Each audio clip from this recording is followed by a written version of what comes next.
Welcome to The Daily Grind, a Bluff City Media daily podcast. Stepping up to the microphone is your host, Luke Hatmaker. Grab your favorite morning brew, and let's get to the show. Guess who's back? Back again. Rusty's back. Tell your friends. Rusty's back. Rusty's back. Rusty's back. Rusty's back. Yo, well, it's not the first king of basketball. Everybody from the state school. Welcome to the Daily Grind. That's easy for me to do because I just talk. I am your host, Luke Hatmaker, and it is Friday, and it is also Rusty's back day. How are you, brother? Good to see you. I am good. You know, I got plenty of rest on my time away. I don't know why they call it beauty sleep because I still came back looking like this. But we had a great time, man. Louisville was awesome. The Bourbon Trail, 10 out of 10. You know, Maggie's like the best travel buddy. Like, we had such a good time, a lot of laughs and inside jokes and just good time away. She planned this whole trip and just picked out an incredible hotel, great distillery tours, phenomenal food. If you're ever in Louisville, the Repeal Oak is steakhouse, 10 out of 10. Louisville Slugger Museum and Factory. So cool. Then she had the idea, hey, let's go to Churchill Downs and see where they run the Kentucky Derby. I was like, I'm in. And then spent our last day at Buffalo Trace in Frankfort, Kentucky. Just had an awesome time and, grateful for her, showing me a lot of love over my birthday last week or over this week, I guess. Dude, I love one of my favorite. I'm a big fan of smiles. I think they're important. We say that on this show, and I just loved you guys were smiling so big in all the pictures you posted. It just makes my heart feel really good. I'm glad you guys had fun. Yeah, and it was fun, man. Like, you see a lot of social media couples, and you're like, oh, they look so happy in their post, but you don't know what's going on, Yeah. But like, I can promise you, like, Maggie makes me that happy. We have that much fun together. We're always laughing and smiling and just having a great time. So grateful for her and her showing me all that love over the last week. And to a lot of y'all reaching out for my birthday, I appreciate it. It was a good one this year. Dude, oh yeah. I'm glad you had a good week. And you know who didn't have a good week, who's not had a good week at all? The Memphis Grizzlies. What a great week for me to be away not talking about the Memphis Grizzlies because I would have been a little upset. Dude, it was so bad. Shout out King Meeks and Wayno and Astronomo. They just hosted the show for me yesterday because I did the post-game show for the Trailblazers game. I woke up feeling poopy yesterday. I worked from home. It was kind of nice because I was just poop. Sorry if that's too much information. But I can't tell. I feel better today that I got all that crap out of me because it's been a gross week, and it might continue to be gross because the Grizzlies are playing the Los Angeles Clippers tonight. And it doesn't usually go well when we play said Clippers. It doesn't go when we play the Clippers. It's not gone well when we've played after my bedtime this week. It's not gone. Well, let's say they have their horses. It looks like Kawhi Leonard is back and playing well. We don't have Ja. We don't have our G League guys. That doesn't whatever. GG is also out. Brandon Clark being out kind of upsets me, but it doesn't matter. I think we're going to lose.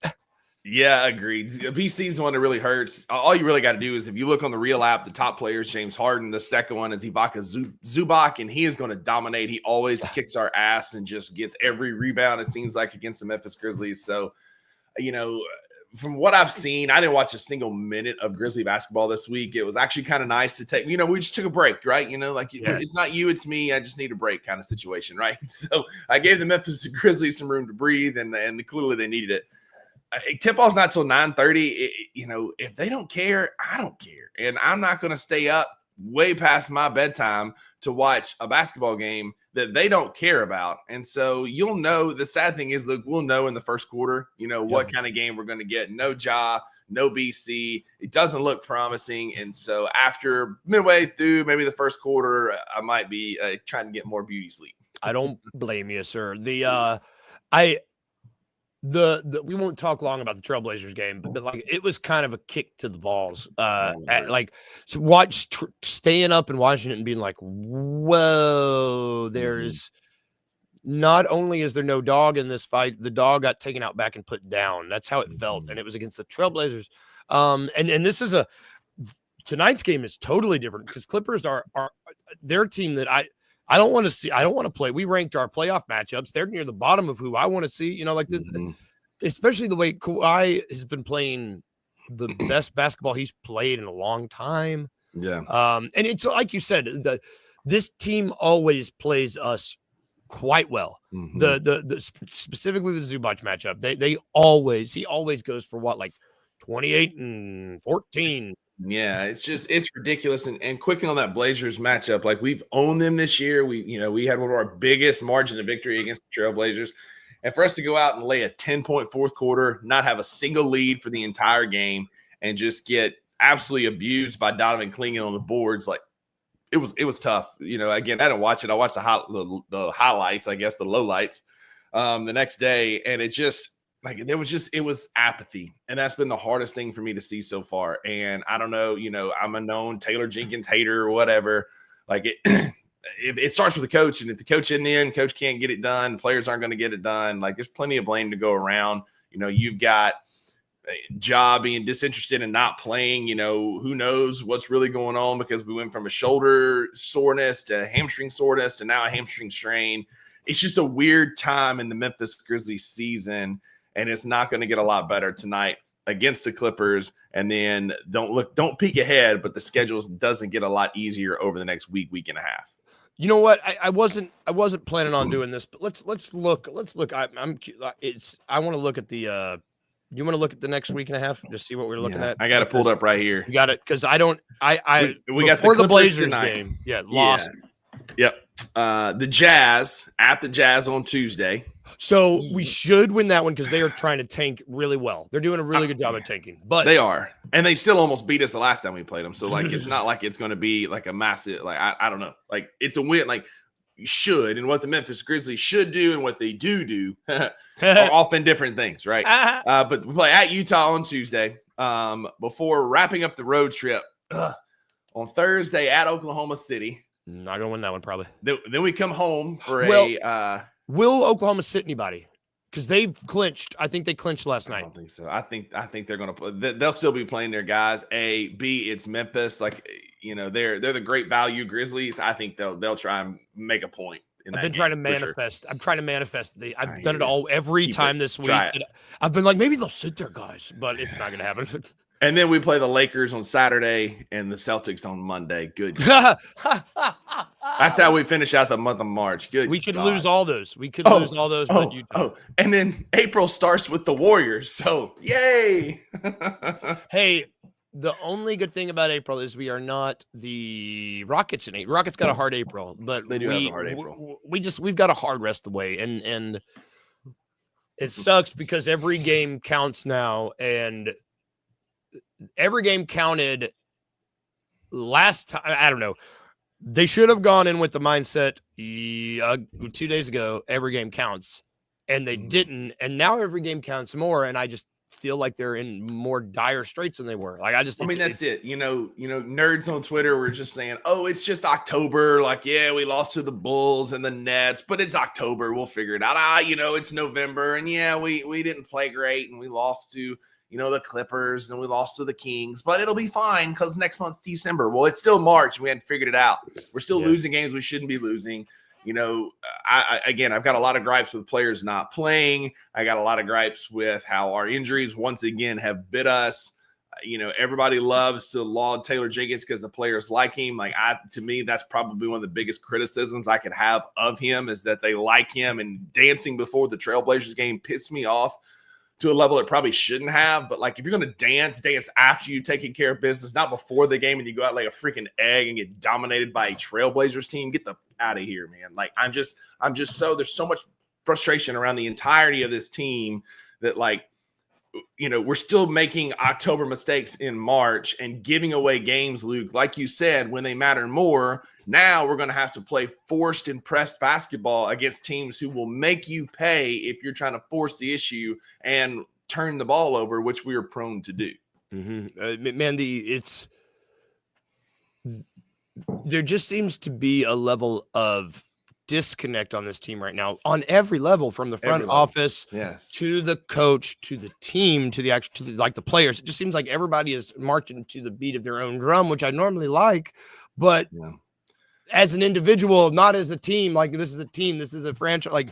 they have to be operating on the same page for it to successfully succeed. I mean, I don't like they have to. And then we play teams like the Cavs and the Rockets and the Thunder, and all these teams have lapped us in their development, their production. And like, I'm not going to sit here like, it is what it is. It's beautiful outside.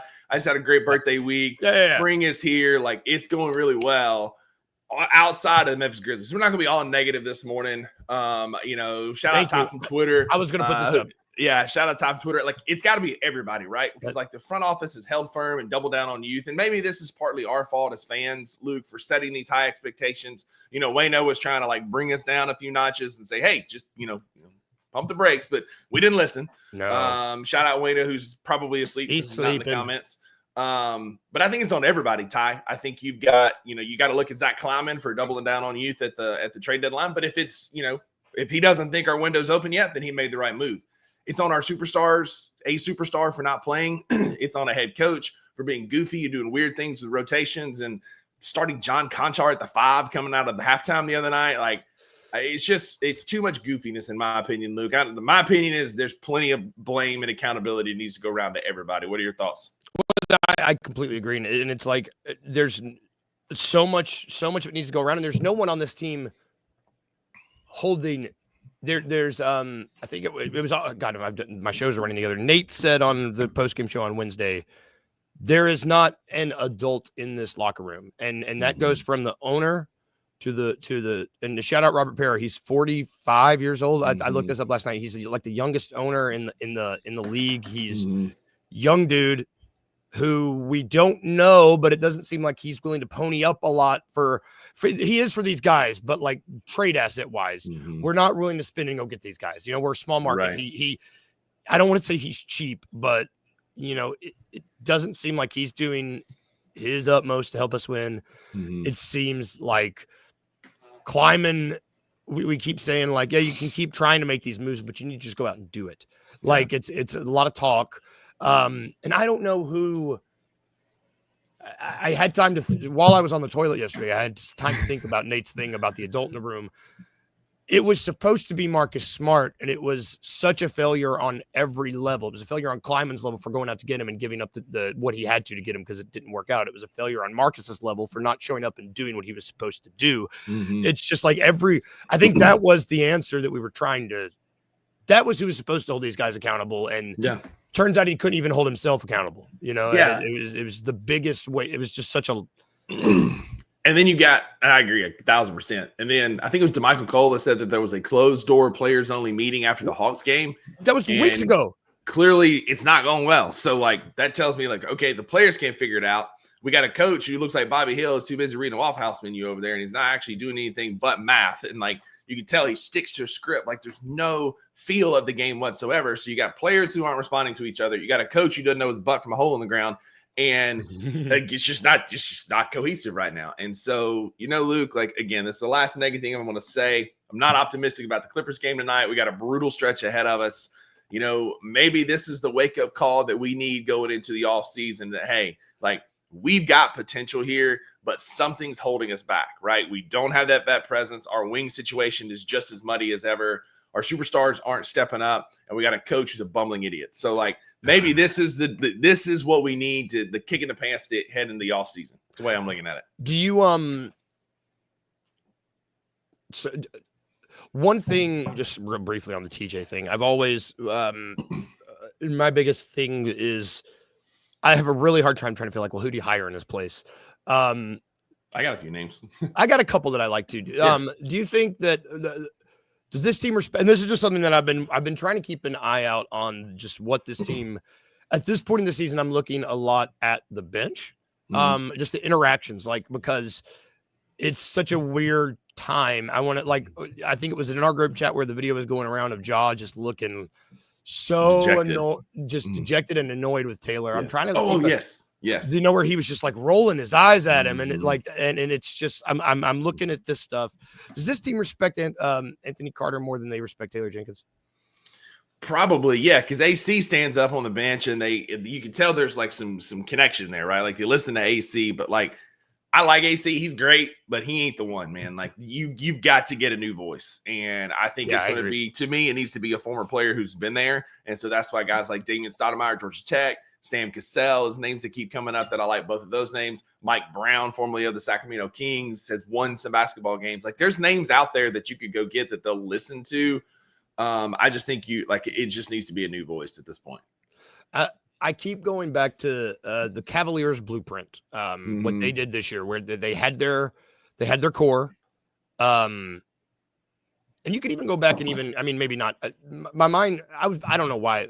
I did a lot of toilet thinking yesterday. Thought a lot about the Cavs, where they went and they got that star. Small market team went and they got that star to add to their core, right? Which let the other guys on their roster, the role players, really flourish in their role player spots. Yeah, they had their developmental coach get them as far as they could with that new star, and then they were like, okay, this guy has maxed out what he is capable of doing. We got to go get a guy who can get us over the hump. They got Kenny Atkinson, and now they're going to win 60 games. They've lost 3 games for the first time all season. Yeah, they took it seriously. And that's where we need to be. We've got our stars. We're set up. We've got to see is Kleiman serious about winning? And if he is, again, listen, TJ's a great developmental coach, and he has developed guys, but he can't unlock them. And we're like it feels like we've kind of like we're at the tip of the roller coaster here. We've got like an option, right? Like if we stay with Taylor Jenkins or somebody in that developmental lane, I'm afraid we're gonna start regressing, or it might stop. Or might stop. It might just break. Be stagnant. And if you're okay with being like middle of the pack in the Western Conference, then TJ might be your guy forever.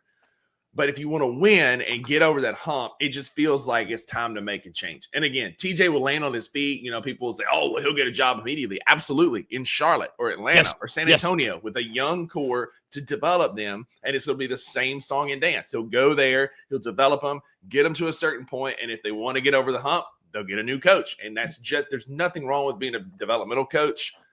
Because that transition from developmental coach to championship winning coach, Luke, it's happened like 2, maybe 3 times in the history of the NBA. I'm thinking about Pop, and he was with those guys for a long time. And there was a lot that had to happen for that. There's a lot of exactly like Manu Phil had to Jackson. Go to the bench. Yes. Yeah, I mean things have to happen, right? Manu going to the bench, you hit on generational talents in the draft, and David Robinson, and then a few, several years later, you get Tim Duncan. Like these things they fall into your lap, and that's what happened for Pop. But like until we make that change, we're not serious about winning. Yeah. And it's starting to feel this is the first year under this iteration of the Grizzlies where post-trade deadline, I was like, oh, we're not serious. It felt signaling, oh, hey, we're not serious about winning. Which we're not there yet. We're not there yet. And it felt very much so a signaling of that this year. For sure. Which is a bummer. Because I think we were all hoping for something different. Which I think we're hoping for something different than we're talking about. Hopefully we win tonight. It's going to be tough. I've got to do the post-game bounce. Do we play tomorrow? No. Thank God. This is coming out. That's getting recorded tomorrow then. Sorry, Kenny, if you're watching. I don't think we play again until Saturday. Let's see. I can pull Tomorrow's Saturday. Sunday. Oh, Tuesday. Oh, wow. No, we play tonight. We don't play again until Tuesday. So shout out to you. You get that first thing in the morning. That's coming out tomorrow, baby. Because I was like 9:30. God. Tonight, this game would be a lot more fun. This is going to be a bad transition. Brandon Clark being out has got me all kinds of very sad to watch. It's a very bummer. Very big bum. To talk about positives this season, the bench. Brandon Clark's resurgence. It has been overwhelmingly positive for the majority of the season, I would say. The performance of this bench, they've been one of the bright spots consistently. Maybe not the same guy consistent night to night, but it has been. If it's not, it's like 2 different guys every single night are stepping up and capable of doing a lot, which is really good. A lot of depth, good depth. Let me preface that. Good depth really goes a long way in this league. And so I thought it would be fun to rag them. Yeah, Shelby. Rag them, Willie. Where are you? Rag him. I hope he's still alive. I don't think he is. Rag him, Willie. We're going to rank the Grizzlies bench. We've ranked the best defenders on the team. We've ranked the best 3-point shooters on the team. I want to rank the bench guys. I'm actually really curious to see who I had more fun doing this than I did maybe not more fun, but this was you could get a little bit more crazy with this one. And this is not this for me. This was all around bench, like all around guy who this season has been the best sixth option for this team. I think it's been Santi consistently, but actually I'm backpedaling. I'm going to put Brandon Clark first. He was my number 2 pick. I had him number 2, but I'm backpedaling. Welcome to the light, man. Yeah. Welcome. The resurgence that Brandon Clark has had this year has been the most fun thing to watch as a Grizzlies fan. He has been the most winning player we've had, I would say. I mean, you can't think about a big win for us this year and there not be a Brandon Clark closeout on Ant on MLK Day, a big rebound late, a putback. Like Brandon Clark has a nose for the basketball, a nose to be in the right place, and it just plays winning basketball. Yes, he's an undersized center, and you nerds and analytics can crap on that all you want, but he plays bigger than his 6'8" frame. Love the mug, goes with the t-shirt. Oh, yeah. Shout out. But like BC just plays winning basketball, and if nothing else, like to me, the biggest silver lining in this dumpster fire that we currently find ourselves in is the resurgence of Brandon Clark. And I love watching that dude hoop, and he's just like, every time he makes a play, I'm like, Brandon Clark. And Maggie goes, plays winning basketball. I'm like, ball knower. Let's go. Ball knower. It's awesome. So, it's BC by a mile, in my opinion. Man, yeah, you're right.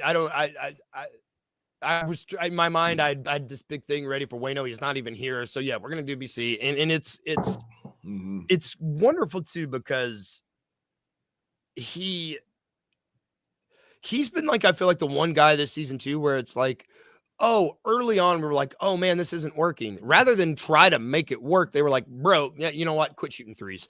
They were like, you're not working in this. You're not working with what we're trying to do. So we're going to adapt. Whereas for every other player on this team, that didn't seem to happen.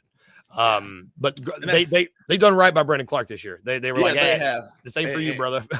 Yeah, and I that just tells you everything you need to know about Taylor Jenkins. In his mindset, it's like, if things aren't going well, we're going to play more players or have Brandon Clark shoot threes. That just doesn't make sense to me. So Brandon's back in his role, doing what he does best, being a rim protector and a rim runner and just a winning basketball player. Now, second to me would be Santi. Yes. Consistently over the course of the year, he's had some down games, but when Santi's been healthy, he's either got you double-digit rebounds, he can go out and get you an 18 or 20 piece if you need it off the bench, and he's an aggressive. That's the thing that's been he's aggressive on offense. He can be a revolving door on defense at times, but he does rebound pretty well.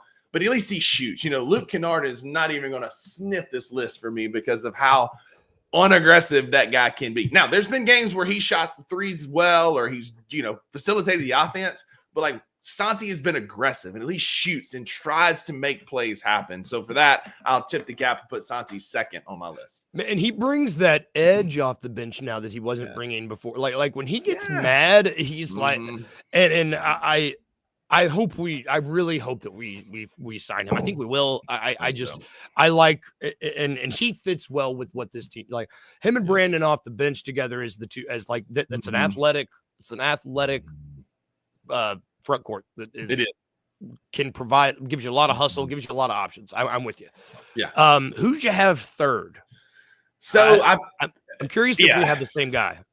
So for me, it's been an up and down year, but the last month has been electric. It's Scottie Pippen Jr. Man. Man. Defense has been so good. Shout out Ant in the comments. He's got it exactly right. BC 1, Santi 2, Scottie 3.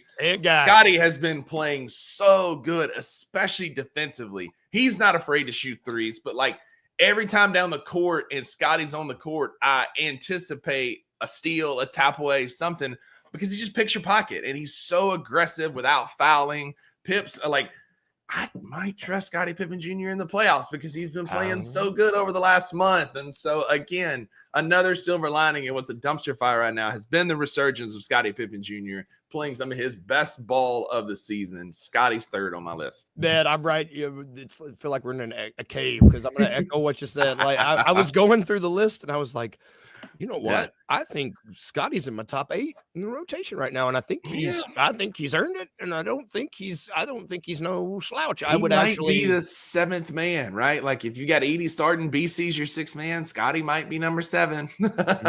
And I mean, it is wild because, I mean, you want to talk about growth. Kids grown, and maybe that's what happens when you have Pippen Jr. when you have Pippen in your blood. I mean, that's it. It's so a really funny, real quick. I'm sorry, I don't know if I was on Twitter or where we saw it, but there was a picture of like Jordan, Pippen, and Rodman, and Maggie was like, "Scottie Pippen Sr. You mean the father of Scottie Pippen Jr.?" I was like, "Yeah, it was amazing." And that's what the Last Dance should have said when it had him. It was like Scottie Pippen Jr.'s dad, not Michael Jordan's teammate. Scottie Pippen Jr.'s dad. Exactly. Oh, that's great. And you know what? Like these three guys together bring a lot off our bench. After this, I had a little. This it gets muddy. It gets muddy because Vince has not had a great season. I don't think he's 100%. I don't either. Gigi hasn't been 100% either. I'm not going to pick Jake LaRivia because he's not on the team anymore. And Uncle Buck's not here. I'm picking Jay Huff, dude. I got really, really angry with I had a moment of clarity following the game on yesterday when I was on the toilet. There's been so much poop talk. I love it. I was like, man, Luke, you were wrong about Luke Kennard. And I've been really upset about this because shout out Fast Break Breakfast. I don't have the stat in front of me, but Luke's just had like after the past 4 seasons it was something like having 0 games where he didn't have 0 points and no threes. He's had more of those the past month than he has the past 4 years. Yeah. There was a possession in the Blazers game where, and I just said Jay Huff's name, but it was Jay Huff and Luke Kennard were the defenders, and that doesn't go well. And it literally looked like a revolving door because they were both standing there and they were like, but at least Huff can block shots, and Huff's not afraid to shoot the ball. Like I feel like he's shooting. If he gets the ball at the top of the key, I feel more confident he's going to let that sucker fly than Luke's going to let it fly at this point in the season. Yeah, Huff can give you a heater off the bench. Yes. I went with him. The microwave. Yeah, exactly. I went with him at number 4. Again, I had Vince and then scratched and wrote Jay Huff because Vince has just been so inconsistent lately. And again, like we missed half the season with ankle and knee injuries. And he didn't get a fair shake because of that. Same with Gigi. Like I've been big on Gigi. I'm still high on Gigi. Yeah. I still think the potential is there. We've just got to get our attitude and our defensive effort in check. But Jay Huff can come in and give you a heater. He can be that guy. And then for me, my 5th and final spot, again, I love Vince, but he's just been too inconsistent. They're both very small sample sizes, but I did a slash of Cam and Lamar Stevens because like Cam went in and he went toe to toe and was like talking mad crazy to Kevin Durant. If Kevin Durant calls you a bucket, then you're a bucket. Lamar Stevens does the little things well, where he hustles, where he gives you effort, where he's again steals, rebounds, doing the little things well. So I would put both of those guys over Luke Kennard simply because of Luke's inconsistencies. I would love to put Luke on this list, but I don't trust him any further than I can throw him. Yes, he's got a handful of games, maybe 3 or 4, where he's went for 20 plus, but that's in 60 some odd games, right? Like it's just been way too inconsistent for me. Yeah, my feelings have gotten hurt over the way Luke Kennard's been playing.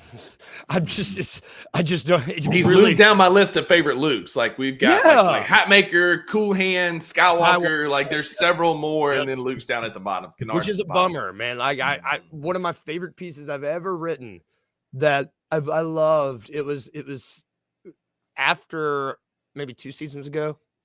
It was coming off the offseason. It was before last season where we went to shit, and I thought he was going to be really well. I was like, this guy's going to win 6th man of the year.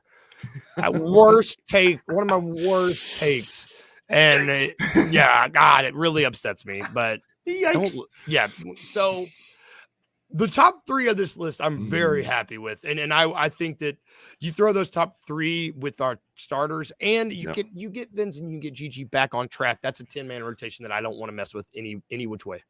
That's it. With the right boys leading them, the right scheme, the right defensive scheming, like that's a team that's going to be a tough out. We just don't have that yet. We're not quite there yet. Like our championship window is not as open as we thought, but the good news is it is opening. We're not closing. It is opening. So we're on the cusp of that, but we're still a piece, a coach, a philosophy. Like there's some tweaking that needs to be done. Agreed. There's also, there's going to be some tweaking that needs to be done, but you can't tweak your bracket. March Madness, baby. March Madness. I know King Meeks was asking how our brackets were. Man, I have forgotten how much I love March Madness. Yes. I got home I got done with work yesterday, and I was just like, oh man, what am I going to watch tonight? Because Kyla's in rehearsal, and I was like, oh, there's no Grizzlies game. And I was like, wait a minute. I can just basketball. I can just watch them. And the games were all pretty good. They were like, there weren't any just awful games. I don't know. Like, let's do a check-in with your bracket. Like, what is, how are you looking? You said your bracket you're not that bad. Honestly, like when I was texting you last night, I was in the doldrums. I was like, this is stupid because I picked Georgia to beat Gonzaga. I got that one wrong. I had picked Louisville, got that one wrong along most of America, and annoying because I had picked McNeese State, and then I was like, nah, that'll never happen, and I changed it and I went with Clemson. And so, honestly, though, not bad because I did pick Drake. I got that upset right. I'm currently in second place in my family league. I'm in sixth place in our $2 sports fan. There's a lot of people bracket challenge, bro. Like, for the last 2 years, the first year we had like 12 or 14. Last year we had 20. We got over 40 people in our $2 sports. So thank you. Shout out to y'all for joining. Really appreciate y'all being there. Love that. Thank y'all for showing up. But I'm in sixth place, man. So I feel good about it. My champion is still there. I picked the Florida Gators. I feel better about my bracket this morning than I did last night. Luke, how about yours? So where am I? Am I in sixth? I'm in 16th. I don't like that. I'm doing okay. I've got 4 picks wrong yesterday. The McNeese one is pretty good. The game that I was really hoping that I was going to get right last night that would have helped me a lot. I had UC San Diego State beating Michigan. And they lost by 3. But I only missed 4 games yesterday. I got the St. John's which I texted you. They were down by 7 within the first few minutes of that game, and I was like, I swear to God, if they blow this for me.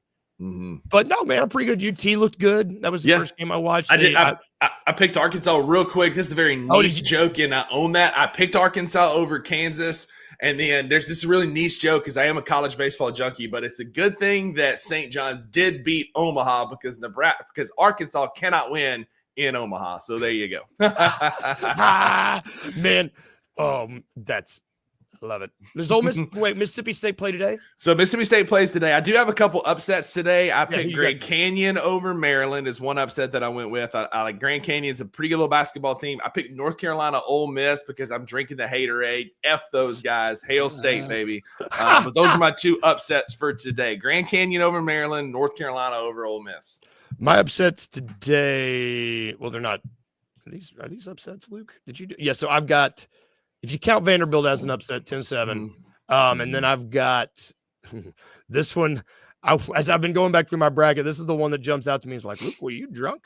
There's 2 today. I got Lipscomb beating Iowa State. Well, that's just because I went to Belmont. They were right up the road. That's a homer pick. I fully admit it. Fair. And then I got Akron beating Arizona. That one, it could, because like Akron, Iowa State, Texas Tech, Kansas are teams that are notorious for losing out early when they shouldn't. So I don't hate those picks, Luke. Give me, if you had a dark horse, like I've got a couple in mind, but like who's a team that's kind of flying under the radar that you think could make some noise this year in the tournament? Not your obvious ones, but who do you think? I think McNeese is going to the Sweet 16. Oh, all right, Cowpokes, let's go. I got the Cowpokes going to the Sweet 16. I think they've got some switchy defense that I think, depending on who, I don't think they're going to go past that. I just think that they could really get a couple really good games in and get to the 16. I like that. That. Mine too. One of them, like, I think Michigan State, like, this is like rare cop out, but like Tom Izzo seems to always play well in March. Yeah. They're a 2 seed, but like I look for Michigan State to make some noise, but I am going local. Call me a homer. If what's his name? Not Pete. Not Haggerty, but. No, Tyrese. If Tyrese Hunter can come back healthy, Memphis has got a pretty sweet setup to make a deep run. They play aggressive defense. Danger has been amazing in the post. Like, I may be a homer local guy and watch. I'm doing all this talking, and I think they play today. Yeah, they play today. Watch it. Yeah, watch them lose to Colorado State today. But like, I picked Memphis to get to the Elite 8 Oh, and lose to Florida. No, excuse me, lose to Florida in the Sweet 16. So, like, I think Memphis has got a chance to get to the Sweet 16. And if the ball bounces right, the Elite Eight is on the table, man. It's not out of the realms of possibilities if it bounces well against Florida. But I look for the Tigers to make a deep run this year. Who did you have? Florida was your pick, right? Yeah. Yeah. So my final 4 were Florida, Houston, Alabama, and so it was Florida and Michigan State, Alabama, and Houston are my final 4. Yeah, I've got Alabama, Tennessee, St. John's, Auburn. My final. Yeah, I like it. I had Michigan State beating Auburn in the Elite Eight, man. I just like I don't bet against Tom Izzo, man. I just don't. Well, they're going to do one of two things. They're going to lose in the first round, or they're going to win. They're going to win the national championship. There's rarely an in between with that team. You're absolutely right. What are you doing this weekend for the weekend outlook? I'm going to be watching a lot of. I'm going to be watching a lot of March Madness. I'm not going to probably. I think I'm going to try to paint the house, the inside of the house. I'm going to try to stay in and watch basketball. Yeah. So believe it or not, after spending damn near a week with me, Maggie is not tired of me. So we're finishing out my birthday week today with an escape room in Memphis. It's Jester's Revenge. It's like a haunted clown theme. We're doing dinner tonight. Why would you? Excited. Yeah. Haunted clown? Yeah. I mean, I hope it's like an It kind of iteration. You know, I hope that's what it is. I hope there's just someone in a scary clown costume sitting next to you the whole time. It'd be fine. Oh my God. Dap it up. So we got an escape room. We got dinner tonight. And then unfortunately she has to work this weekend. So I'm going home to my dad's house. He needs a new hot water heater. So I'm going to pull out his old hot water heater. Like when things around the house need to be fixed, like my brother gets passed over, like, hey, Rusty, call Rusty. What you doing this weekend? I was like, it sounds like I got a project. And he's like, yeah, I need a new hot water heater. And I was like, well, I'll be over Saturday morning and go ahead and get it draining. And then we can get it swapped out. So I'm going to be putting in a hot water heater at my dad's with my iPad. I've got my iPad charging so I can watch college basketball while I'm taking out that hot water heater. Are you going to do the thing? I love where I'm from. You take your old water heater and you put it on the side of the road, and someone comes and picks it up that isn't. It's not the trash. Someone who needs a water heater comes and gets your old water heater and just picks it up. 1,000%. Some old redneck in overalls and throwing it back at his old Ford pickup. He's gonna say, "I can fix this, Brenda. I can fix this," and then he's gonna put it. Look, I got us a new one right here, and he's gonna put it in Alcorn County. It's gonna live for another 10 years, but I'm at least putting a new one in dad's. It's such a real thing, man. It is. If people don't know this, I'm telling you. Last time my water heater busted, my old spot, I told my roommate, I was like, brother, I'm telling you, you just put that on the side of the road, it will be gone come morning. We won't hear it. You won't see it. It'll be gone though. And it's exactly the person that's who's going to come pick it up. And he's going to pull over. He's going to have a pot belly. He's going to have to hike his legs up on his jeans just so he can bend over and pick it up and toss it in the back of his truck. You know the type. He's going to have that hat sitting up like this. Just talk about, well, I got my biscuit in the truck. I'm going to take this home to Brenda. Dog in the front seat. He's got a little mixed dog looking out the window, tail wagging. He's like, oh, Brenda, I got us a hot water heater coming. Probably trash in the front of the front dash. Yeah. Shout out rednecks. We're making fun. We're not making fun of you. We are you. You are my people. We are you. Don't let the sweaters and the Jurassic Park stuff fool you. We are your people. That's going to do it for our show today, y'all. Thank you guys for watching. Thank you, King Meeks. Thank you, Ty from Twitter, brother. I don't remember seeing you. Thank you. Thank you, Art. Thank you, Ant Guy. Thank you, everybody. We appreciate you. Thank you for watching this week. Thank you for sticking with this team. You know, as this West Coast road trip, late night games are no fun, and it's easy. It's easy to watch these games late at night, and if you think we crash out in the early evening games, wait till we crash out late night games. Everybody stay calm. Just stay calm because, the weekend's here. I would 10 out of 10 recommend taking a break from them if you need it. For the past week, I wasn't on Twitter. I wasn't on the Real app. I wasn't watching basketball, and I feel better. I don't look any better, but I feel better. Do what Rusty did. Everybody take a little hiatus, a little retreat. If we could leave you with anything today, it's Friday. It's a beautiful day outside. We're going to be positive today. Yeah. Remember this. Remember to be a little weird. And remember, like we said earlier, it's important. Remember to smile. Bye, guys. See you guys on Monday.